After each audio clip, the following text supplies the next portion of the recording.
then it got to one day I was on a weekend away in London with my girlfriends, and I just got so drunk. I slipped, knocked myself unconscious. Paramedics came. I didn't go to A&E, but the next day I went into the hospital, and the guy waited there for 4 hours, and this doctor just looked at me and was basically like, yeah, you're just severely hungover. And I was just like, the shame. Oh my God. Oh, it was just crippling, like on top of the anxiety of the whole event. I was just like, the fact I've wasted your time just kills me. Welcome to Conversations with myself, Nick Conn. I have a lovely guest, Katie McNichol, in today. Unfortunately, she's not in today. She's showing off. She's in Bali, but she's zoomed into the studio. Hi, Katie. How you doing? Hi, I'm great. How are you? I'm good, thank you. Thanks for coming. It was actually such a rush to get here because I went to my premature ejaculators meeting this morning, but it turns out it's tomorrow. Very good. Honestly, like, yeah, he's just walked out the studio. Oh dear. So they, That is the best, worst joke I've ever heard. yeah. Very good. I am full of them, 10 out of 10. full of them, full of them, full of them. So, what today? I really want to have a chat, get to know you, find out. Your Instagram is this sober girl. Is that right? Yeah, that's This correct. Yeah. sober girl. So, and you kind of document your life, and I love watching it. It just shows what, for me, what recovery is about. It's about having fun. It's about enjoying it, because we don't do that in addiction. That's for sure. So let's start with telling me what was growing up like, Katie. My childhood was really, really great. I'm really fortunate to be really close with my family. My dad is an alcoholic, and he's been sober for 33 years. Amazing. So yeah, so he met my mum when he was 1 year sober. Right. So my mum has never seen him even sip alcohol. And so because of that, because of his sobriety, we had an amazing childhood, amazing family life. We went on holidays, and we all have a really close bond. I have a sister and a brother. I'm the youngest of the three, and my brother is actually sober as well. He's 4 years sober. And then Wow. I'm 18 months sober. So there's a lot of sobriety So, in our family. so basically, Christmas dinner is like an AA meeting at yours. Literally, when we go out for dinner, my dad's like, I love taking my family out because it's such a cheap date. Like, I'm such a cheap date now that I'm sober, honestly. But yeah, so we lived kind of a middle class, privileged upbringing, and it was really, really great. Yeah. So, what was school like? Were you popular at school? Did you struggle at school? What was that like? Um, I didn't. I'm not naturally like uber smart. Like I did have to kind of work hard for my grades, but I would say I was sort of average at school. I had a really good group of friends. I went to a private all girls school, in Old Edge, which is in Cheshire where I live. And yeah, I had a really nice upbringing there and met friends for life. Me and my sister were only a year apart, so she is literally my best friend, and we were in sort of the same school together and grew up together. So yeah, it was really nice. And would she say that you're her best friend? Oh, absolutely, yeah. She's my soulmate. Oh, that's sweet. So, so you kind of had a good upbringing. There's no kind of complaints around that. And this is, I suppose, a lot of people have a perception that alcoholics or addicts, there's this severe trauma and maybe abuse and all these sorts of things that maybe go on that lead to, but the fact is, it can happen to anybody. So, Yeah, what was, I suppose, your party years? Maybe how old are you now, Katie? I'm 26 now. 26. Yeah. So, when you first started drinking, what? Let's talk about kind of that era. Yeah. So I basically said when I was younger, I always said I'm never going to drink ever. My dad doesn't drink alcohol, and I'm going to be like him. And my dad is and was and is my absolute hero. And I just always looked at him living a sober life and just thought, what's the point in alcohol? Like, I just don't understand, because my dad is like life and soul of the party, really big personality. And naturally with sobriety, you create then sober friends and sober relationships. So all of my family friends are sober or in recovery or just aren't big drinkers, because my dad obviously had to make those friendships through his own journey. So drinking was never in our house. My mum's not a big drinker. But when I turned 17, that's when I first started drinking. And it was more of a peer pressure thing, to be honest. I wasn't that bothered for it, but then everyone else was, so I just did. And then I was actually quite a shy kid as well. And I think I saw alcohol as like this magical elixir that just sort of made me like really sociable and confident and fun. And I loved it. Ever since my first night out, I just loved like the glamour of a night out. Like, I just loved the whole theatrics of it all, like the getting ready with the girls and like just all of that and going out, and I just loved it. So when I turned 18, I moved to Newcastle to go to uni there, which is obviously a massive party city. Probably one of the reasons why I picked it in hindsight, but and it was so cheap, like to get so drunk. And I got a job as a shop girl, so I would sell shots, and I was also a podium dancer, so I worked in a lot of the clubs there, and I was a promoter there. So for my 3 years at uni, I was basically getting paid to get drunk, and it was just so easy. I never had to wait in line. I was VIP everywhere. It was just like the drinker's dream. And but then in my second year of uni, drinking started to really negatively affect my mental health. And I started drinking more and more and more, obviously as my tolerance began to get higher. I drank more, but also then there was like recreational drugs that we were taking, and it just started messing with me mentally. So I left in my third year of uni. I sort of decided, right, I came here for a degree, I'm going to have to chill a little bit. So I reined it in enough to get my degree, but it wasn't like I wasn't reined in, but I got my degree. Well done. Which was great. Thank you. Skin of my teeth. And then I came home from uni and thought, it's okay, I'm not a student anymore. I'll grow up now and I'll just be able to go to Piccolinos and have a glass of rosé and go home. How did that work out? Yeah, not great. So I would go to Piccolinos for my glass of rosé and then like not come home. So that then obviously just carried on, and I think I was just battering myself with the bevy basically for years mentally, and I just started getting myself into situations that were irresponsible, unsafe, fighting with people. It was affecting my relationships and stuff, and it just sort of became not worth the aggravation it was causing me. It's funny that you mentioned about the kind of the podium dancing and all that sort of stuff, because I used to do a lot of tabletop dancing. Would you believe it? Yeah, I would believe it. Yeah, that's why I don't drink anymore. I got kicked out of so many clubs. So really? Yeah, do not drink. I see it. I see you in a leotard. Yeah. I see it with your tray of shots. Yeah, it does not mix. So it's interesting that you mentioned. So would you agree that kind of you felt that alcohol at the start did for you what perhaps you were unable to do for yourself with being shy, and kind of having that kind of pick me up to kind of give you that social skills that perhaps you maybe felt that you were lacking? Yeah, definitely. It's weird because when I was 15, I was really social. Like, I was really social at school. I had loads of mates. I was well liked. I was popular at school, and I never had any issues with friends or anything. But then when I turned sort of 17, and because I went to an all-girls school, it was very easy to be yourself with the girls.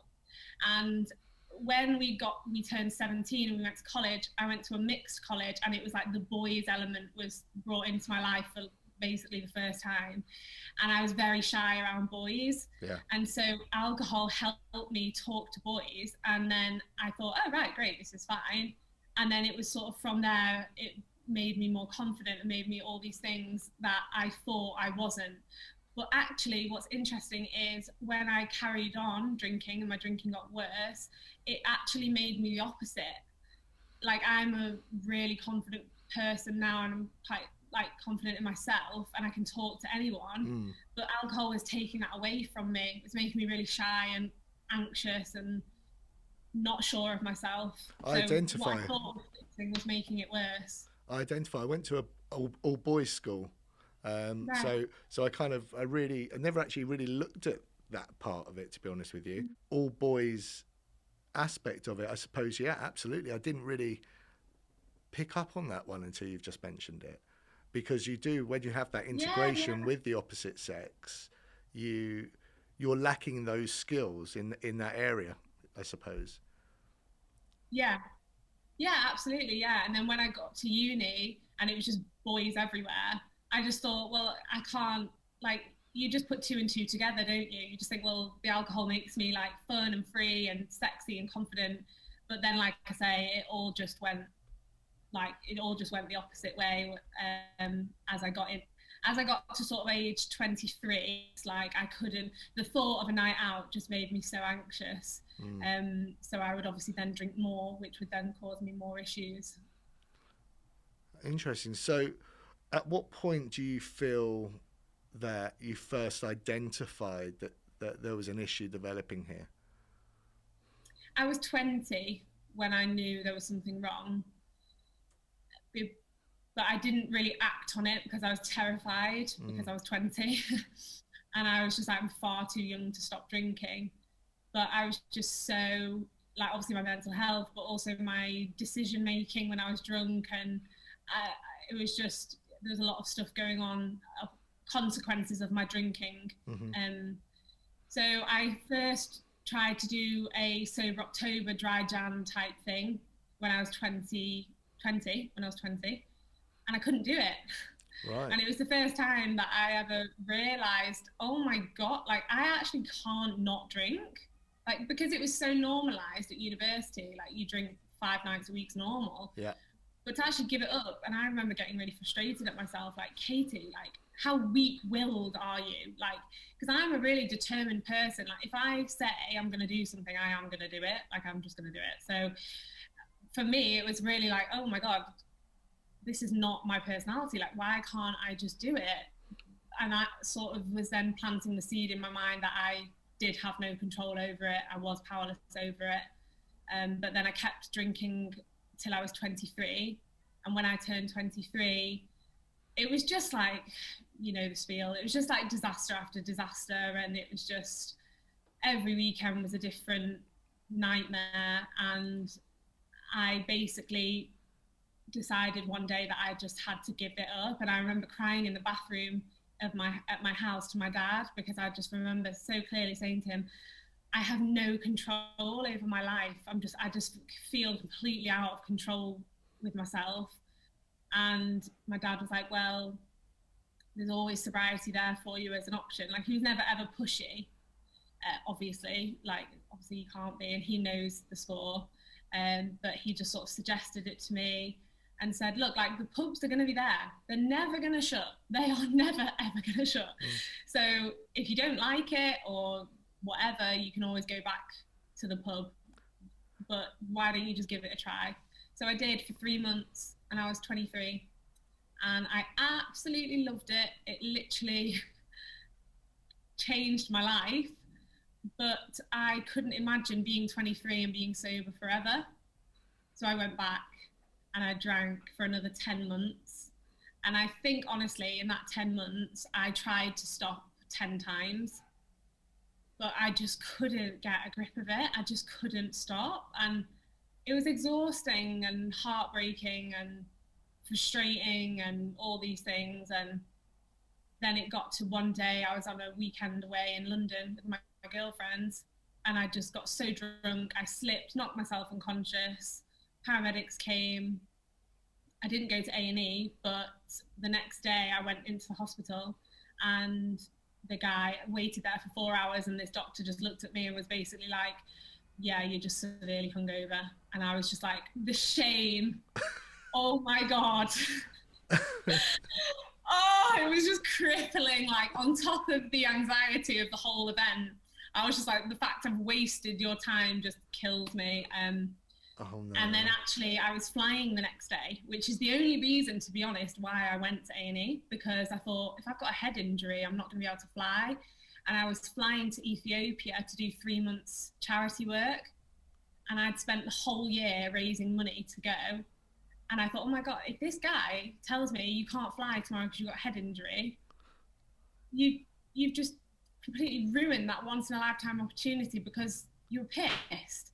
And I was just so angry at myself.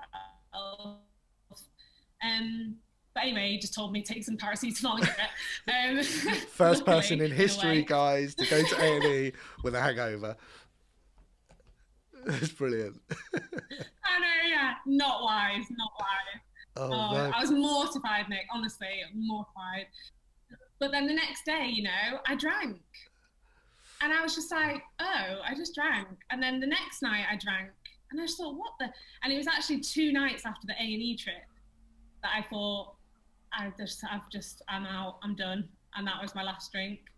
Amazing. Yeah, so that was in 2019. Amazing. And had your dad, prior to you having a chat with him, I think you said in the bathroom, had he tried to intervene at any other stage, or did he kind of just wanted to let you kind of go your journey? So he's a firm believer in just leading by example. He never told us, you know, you should cut down, you should stop, you should do a dry down. Those words have never left his mouth. So attraction, not promotion. Yes, exactly, yeah. And I think he was right to do that, because it would have just caused a rift in our relationship if he was wagging the finger, you know, and he understands it. It's the same with my brother. He did exactly the same with my brother. In ways, my brother was worse than I was. I know you shouldn't say that, and it's obviously everybody's the same, but in certain aspects it was worse. And so, but he never said anything. And my brother, you know, you got to make your own way, haven't you? It's your journey. So do you feel, to any parents that are watching, that have a child that's going through what you were going through, what way would you say would be the best way for them to deal with it? I think just to be there and just pay attention, because I think it's different for me, because parents watching this, they may not be sober and they may not be alcoholics, but for me, my dad is an alcoholic and he is sober. So for me, I had that to look at, which was really helpful in itself. But in terms of me reaching out to my dad for help, I just knew he was always there, and I knew that he would always be there for me regardless of whether I drank again or whether I never drank again. I just knew he'd always be there. So you knew that security net was there for when you were ready. It was. Yeah, it massively was. And he always said that to me. He's like, listen, it's your life. That's your life. This is my life. So they're separate, but obviously I'll always be there for you. And that's, I think, to be honest, thinking about it now, if I didn't have that, I don't know what I would have done, because it's a very lonely place, isn't it, when you feel like, oh, you can't really speak to anybody about it, because especially all my friends and stuff, they were all drinking very similarly to me. They weren't affected the same by it, negatively affected by it, like me, but we were all sort of the same. So having my dad and my mum, I mean, my mum is an angel. So yeah, having both of them there, like, was definitely a massive thing for me. Incredible. And it's lucky you had that, because there's so many people that don't, and you know, and their parents don't understand it, and you know, saying to someone just stop is like saying to a homeless person just get a house. It's not as simple as that. So having that person, because it's very lonely, it's very isolating when you're going through it, and having that person there that gets it and understands it and can kind of give you direction and how to get out of it is going to be vital. So you're now in Bali for a while. You're teaching, is that right? Yes, yeah. Teaching. How, so for people in early recovery, holidays or trips abroad can be big triggers. How are you finding that? Well, when I was 8 weeks sober, I moved to Australia, did a geographic, and got the hell out of the UK. Love a But what I geographical. didn't realise is that, yeah, love a geographical. But what I didn't realise is that your head comes with you. Yeah. So it wasn't the best experience of my life. And I actually got stuck in Dubai for a week because there was floods and I had nowhere to stay and I had to sleep on the airport floor and it was extremely, extremely stressful and I didn't drink. And I think the only thought that got me through that was I remember writing it down on a piece of paper like a million times while I was there to just etch it in my brain. The only thing that will make this worse is drink. The only thing that will make this worse is drink. The only thing that was like, right. And I just held on to that thought for dear life. And I ate a lot of chocolate. And I just tried to sleep it off, to be honest. I just tried to be asleep for a lot of it. But anchoring on to the fact that I know personally for me, alcohol gives me anxiety. Yeah. Knowing that thought and remembering my why was a huge thing for me. So this time around when I moved to Bali, I was like, do you know what? Anything could happen and it would be easier than the first time around because I've got a clear head now and, you know, I'm not running away from something. Before I was running away, I'm just living better. And so I actually felt this time around, I felt fine, to be honest. And I noticed you've had your fair share of issues since you've been out there. I saw in your stories that you know, the electricity went, air conditioning wasn't off, you know, first world problems. And Literally, and then you went for a nice walk on the beach, but the tide was all the way in and you couldn't even walk on the beach.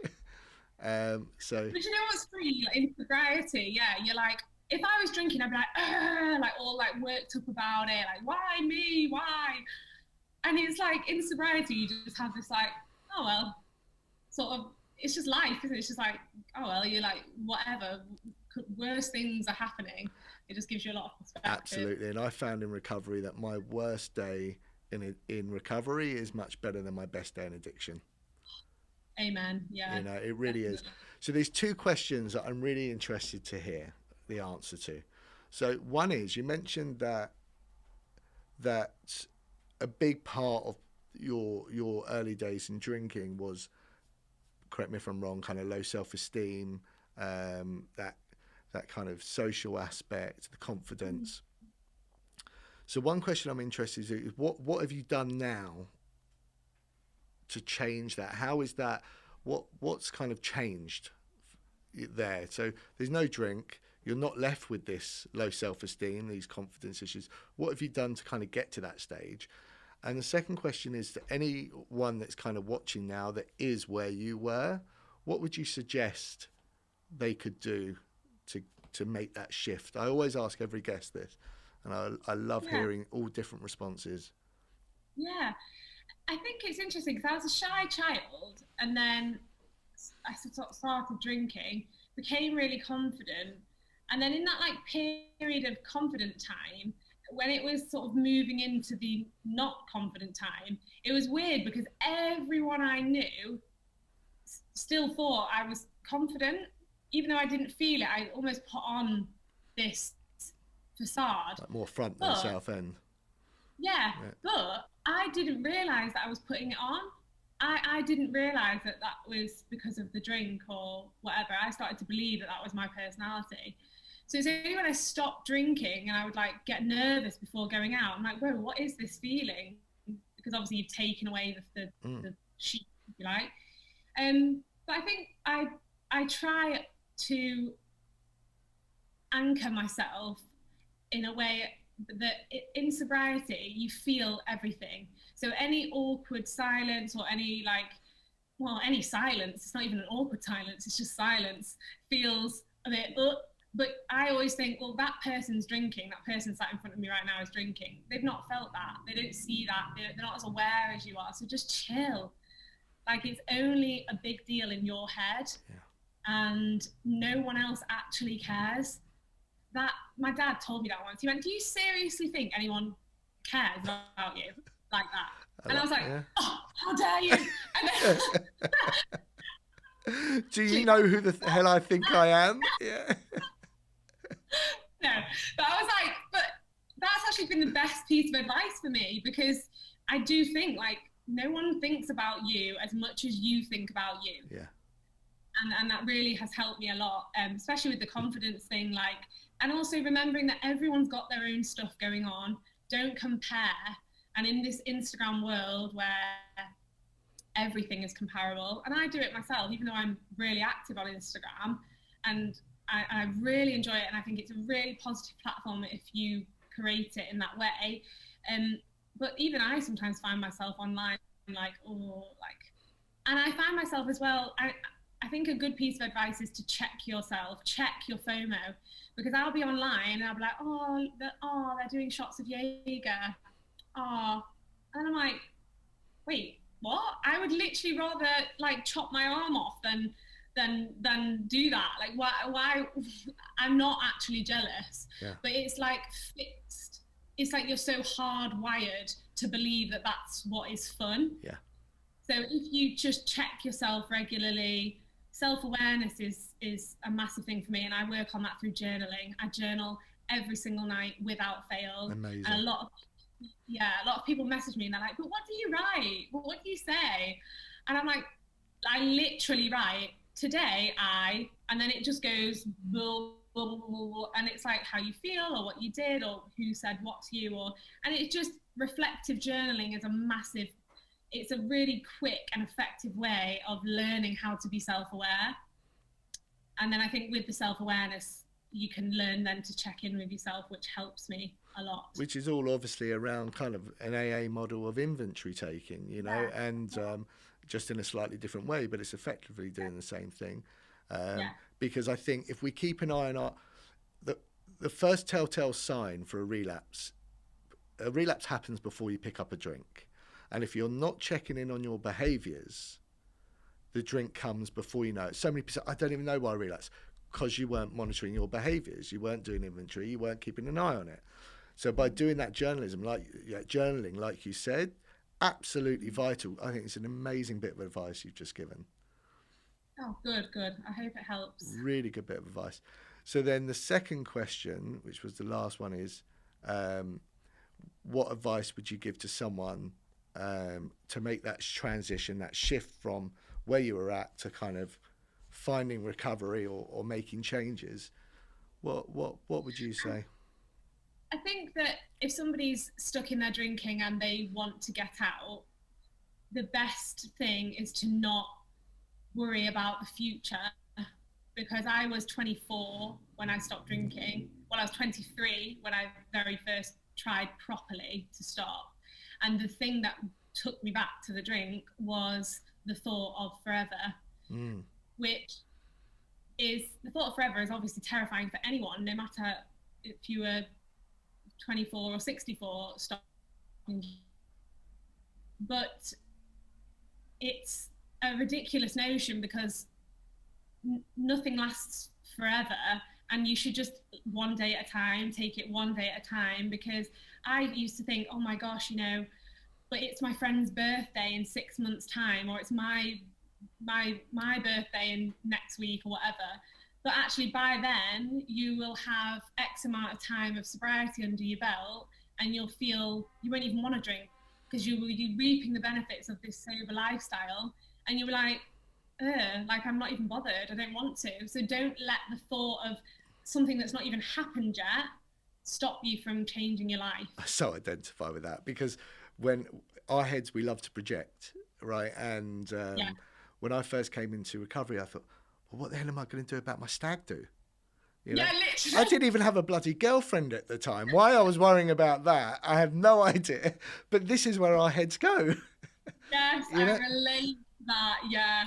And it's our stinking thinking. It's the insanity. I love it, and I can laugh at it because I love how crazy my head is at times. Yeah. Oh my gosh, that's embrace it. We're quirky individuals. Yeah, and you're self-aware enough to be like, oh, that's a mental thought. Yeah. You know, like my dad always says to me, your head's a liar. Your Yeah. head is a liar. Yeah. And the sooner you realize that, the more you'll be able to, like we are now, just laugh at it. Yeah. You know, like, oh, that's a bit bizarre. Okay, and we move. Absolutely. Absolutely. Yeah. But what I love about your journey is from, and I've mentioned this on previous episodes. When I came into recovery, someone said to me, "Do you know what recovery is about?" And I said, "Yeah, it's about not drinking and taking drugs." And they said, "No, no, it's not. It's about having fun." And Yeah. that is what recovery is about, because we don't do that in addiction. Addiction is not fun. It's hard work. It is exhausting. It is damaging. It is everything you can think of except fun. But our Yeah. head will remind That's, us of those few occasions where it was great fun. It forgets to remind us of yeah. the thousands of other incidences where it wasn't. Yeah. So as it is a liar, exactly as you said. Yeah, it's so true. And you romanticize it, don't you? And like, you know, your head just twists memories and blocks out the truth, really. Yeah. So yeah, I think it's honestly, I've had the most fun, genuine fun, keyword being genuine, in sobriety than I did in my whole life. Like it's such a gift. I'm just so grateful. So in the words of your dad, give it a go. The pubs are always going to be there. Exactly. Why not? Yeah. Literally, what have you got to lose except a hangover? Yeah. And ending up in A&E with a hangover. Yeah. Oh, don't. I was like, excuse me. I've been waiting for 4 hours. I was almost hopeful. Like that's my twisted head. I was like, I almost want a head injury just to warrant that 4 hour wait. Like, what is that logic? It's bizarre. Brilliant. Absolutely brilliant. Katie, I'm going to let you go because I know you've got some work to do as well. I can't thank you enough for your time. I'm really grateful that you came on, and anyone that's watching, I think give Katie's advice a go. It's worth it. It's worth it for sure. Oh, thank you so much for having me. It's been Thank you. lovely. You take Thank you. care. See Bye. you. Bye. Bye. Bye. Bye.